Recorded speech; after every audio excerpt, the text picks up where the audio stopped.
right, grade 5. We are continuing with our patterns unit, but we are moving on to developing and solving equations can help us to solve problems. We're looking at now demonstrating an understanding that an equation shows equality on both sides of the equal sign, and using this to create an expression to represent the equation to solve for the unknown number. And this is lessons 5 and 6 in your textbook. We may be able to write an equation to help us solve a problem. We use a letter as a variable to represent what we don't know. So let's take a look at an example problem. Jean-Luc opened a package of 20 pencils. He gave out some pencils. There were 6 pencils left. How many did he give out?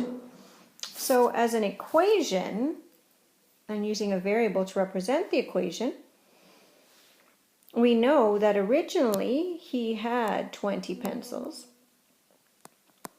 He gave out a certain number of pencils, plus the 6 that he has left to give the total of the 20 that he had at the beginning. So, for example, or to clarify, we know that the total number of pencils equals the numbers given out plus the numbers left. So what he gave out and what he had left is going to equal the total. So our equation is 20 equals p plus 6. We could also write this as p plus 6 equals 20. Either one is the same. There are also a number of different ways that we can look at it. There's 3 equations here that they've written. We also could know that the number left is equal to the total number of pencils subtracted from the number of pencils given out. So we could have an equation of 6 equals 20 minus p, or minus the number of pencils. However, we have to be careful. We could not go 6 equals p minus 20, because then the number that is p would have to be larger than 20, which we know it isn't because 20 is the total number of pencils. So in that case, this would not work. So be careful when you're writing subtraction equations that it's something that is in fact possible. The third equation that they've written is number of pencils given out is equal to the total number of pencils subtracted from the number that are left. So our equation would then be p equals 20 minus 6. Doesn't matter which one of these you use, you would always be able to get the number of pencils that were given out. Part of the reason being that we always know that both sides of the equation are equal. So for example, 20 is equal to p plus 6. Well, we know then that would have to be 14 plus 6 because both sides of the equation should be 20. Same thing here.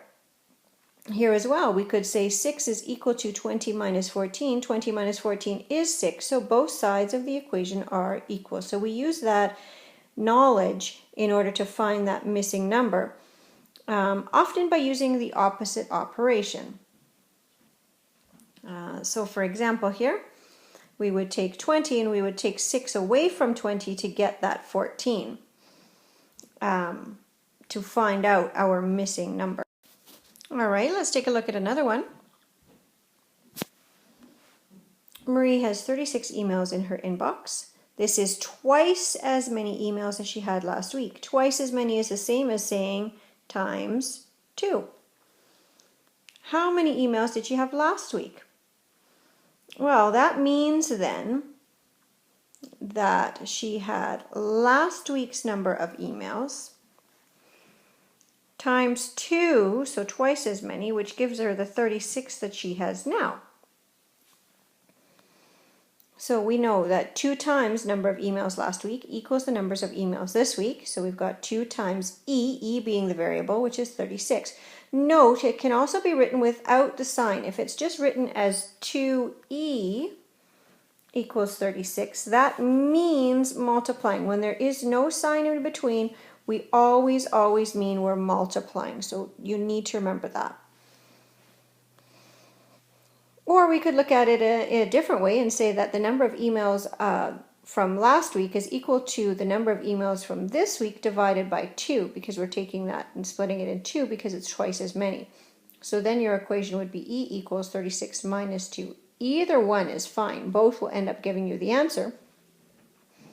36 divided by 2 is 18, so we know the number of emails that she had last week was 18, or 18 times 2 is 36, so the number of emails she had last week was 18. Either way, 18 times 2 is 36, this is 36, both sides are equal. Looking at lesson 6, we have another problem here. Wendy washed 72 windows in an apartment. She had 98 windows to wash altogether. How many more windows would she have to wash? Well, how many more we know means that there has to be some adding. So 72 plus something, they've chosen W for windows, equals 98. And notice this is the same equation, it's just written with the equal sign on this side or the equal sign on that side. It doesn't really matter where that equal sign is. It just needs to be on one side of the equation. Excuse me, sorry. So then to figure it out, we could go 98 minus 72 to figure out our missing number. And we could use our calculator, or we could just use the actual operations. And let's do some practice with subtraction because we haven't done it for a while. 8 take away 2 is 6. Oh, no borrowing, so this is an easy one. 9 take away 7 is 2, so 26 windows are still left. Now, there's two ways that we can look at this question. The one that we just used was called inspection. So we'll start with that one and then we'll go back to guess and test. So 98 equals 72 plus W, the number of windows. And we used the opposite operation and we went 98 minus 72 to equal 26. That's using inspection. Inspection is to look at or inspect the equation to try to figure out what that number represents and then how you would find it. Guess and test is our other way of doing that equation, and it's just trying different things and adjusting our solution. So we know 72 plus something has to equal 98. Well, it's getting bigger, so we have to add a bigger number. They've decided to start with 10. 72 plus 10 is 82. That's too low, so they're going to make it bigger. 72 plus 20 they're going to try, which is 92, which is still too low, but it's getting closer. They're not going to add a whole 10. They decided to only add 5. 72 plus 25 is 97. Super close. They just now need to add one more, so might as well make it 26. 72 plus 26 is 98. So that's guess and test as a way to solve that equation. Either way is fine. Guess and test usually takes us a little bit more time. But if we're not sure how to solve it, it's a great first strategy. And often we can adjust by noticing what our answer is. All right, we're going to practice. I'll read the equations to you, or the problems to you, and then you need to create the equations with your partner and solve the problem. Okay, so question number 1. We have Nadia, who has a bowl containing some beads.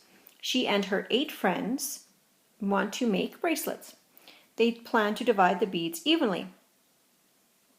There are enough beads so that everyone gets 9 beads and there is 1 bead left over. How many beads are there? Go ahead and press pause and try that one now, and then we'll read the second question and try it after.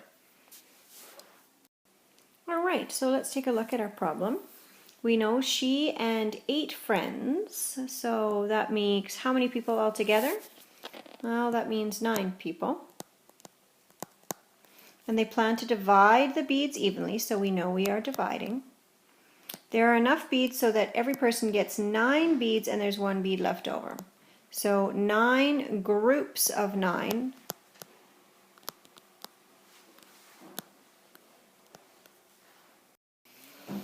So actually, because this is the unknown number, we are actually multiplying. So you can look at this 2 ways again.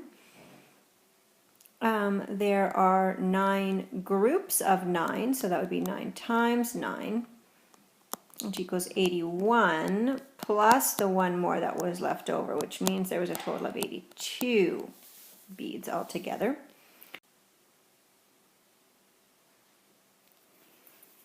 All right, so that's our way of solving that problem.